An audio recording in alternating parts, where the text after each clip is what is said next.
আসসালামু আলাইকুম রহমতুল্লাহ বারাকাতুহু। অনেকে বলে গাজীপুর গেলাম, শুনলাম বরিশাল মাসে মাছ খুব সুন্দর করে ধোয়। আবার হিন্দুদের কথা শুনলাম মুসলমানরা মাছ খুব সুন্দর করে ধোয়, মাটির পাত্রে ধোয়। আমি তো দেখি না, মাটির পাত্রে ধোয়া লাগে।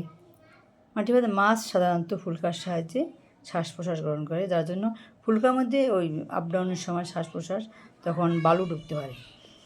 যেহেতু ফুলকার ফাঁকা আছে, অনেকটা পাট আছে, যার জন্য ওগুলো আমাদের ঢুকতে পারে। ওগুলো আমাদের ভালো করে ধোয়া বা ব্লাড রক্ত দেওয়া পর্যন্ত যদি শেষ মাটি ভাতে ধুতে হবে। মাটি ভাতে ধুয়ে মাছ চলে যাও। আমি দেখছি আমার মাছ ধুতে কাসকি মাছ বাঁচবো, পাথর আছে কি না, ময়লা ফেজা আছে কি না, বেশ ফালে তার ভালো করে ধুয়ে নেব।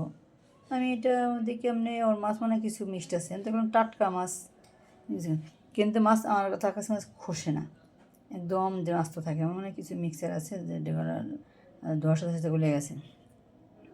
এই জন্য মাছ আসলে ওইভাবে ধুলে, মাটির পাত্র ধুলে মাছ ক্ষয়ে যায়।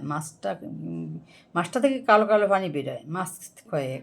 কিন্তু মাছের মধ্যে কী থাকে? মাছের মধ্যে কিছু থাকতে হবে না, থাকে ফুলকার মধ্যে। ফুলকা ভালো করে ধুয়ে, অনেকে ফুলকা ফালা দেয়, মাছের কোনো জিনিস ফালানো লাগে না। তো যেহেতু মাছের এইসব জিনিস আরও বেশি থাকে, আমিষ থাকে, তো যার জন্য আমরা ওইভাবে ধোয়ার কোনো প্রয়োজন পড়ে না। মাছ বা ওই যে একটা কথা আছে, মাছ যত ধোয় ততই মিঠা, গোস্ত তত ততই রিডা। আসল কথা কিছুই না, শুধু ব্লাড খাওয়া যাবে না। আর এই যে কাসকি মাছে সাধারণত পাথর, শামুক এগুলো থাকে, মানে বেশ দিয়ে সুন্দর করে নিলেই কাসকি মাছের মাথা, মানে ওদের কিছু নেই। কাসকি মাছ, গুঁড়া মাছ খাওয়া। আজকে মলা ঢেলা কিছু পাইলাম না, এগুলো পাইলাম। ভালো থেকে আল্লাহ হাফেজ।